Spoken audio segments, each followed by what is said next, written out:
বাংলাদেশের মানুষ এখন মানে হচ্ছে একটা আতঙ্কে আছে।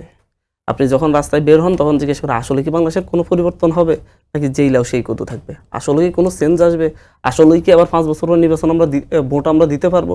এই যে মানুষের মধ্যে এই অনাস্থাটা এখনো কেন আছে, কারণ আপনি এই যে এই পরিবর্তনগুলোতে এখনো রাজি হচ্ছেন না। আপনি বলতেছেন যে ঠিক আছে 2 বছর পরে 2বার প্রধানমন্ত্রী হওয়ার পরে আমার নেতা আরেকবার প্রধানমন্ত্রী হওয়ার সুযোগ পাবে না, কারণ বয়স অনেক হয়ে যাবে। ঠিক আছে, আমরা তো একই কথা বলতেছি, যেহেতু সুযোগ পাবে না এই আইনটা মানতে সমস্যা কি? আপনার নেতা না পাবো না, আমার নেতা আমাদের যারা আছে তারা তো পারবে, তাদের তো বয়স এখনো কম। যদি আমাদের কেউ যদি প্রধানমন্ত্রী হয় সে 2বার হওয়ার পরে সে তো আরো 10 বার হতে পারবে না। সে যদি 2বার থাকার পরে 3য়বার থাকার জন্য চেষ্টা করে, সে একবার গ্যাপ দিয়ে যদি পরেরবার যদি দলকে কুক্ষিগত করে আমিই থাকবো না হয় আইন চেঞ্জ করতে হবে বলে, তুরস্কে হচ্ছে না, তুর্কি তো হলো না যে হচ্ছে আইন পরিবর্তন করে হোক আমার থাকতে হবে, ইয়ে করতে হবে। আসলে কথা হচ্ছে যে আমাদের সদিচ্ছার জায়গা দরকার, আমার চিন্তার একটা জায়গা দরকার যে হচ্ছে আমি কত মানুষকে ক্ষমতায়ন করব।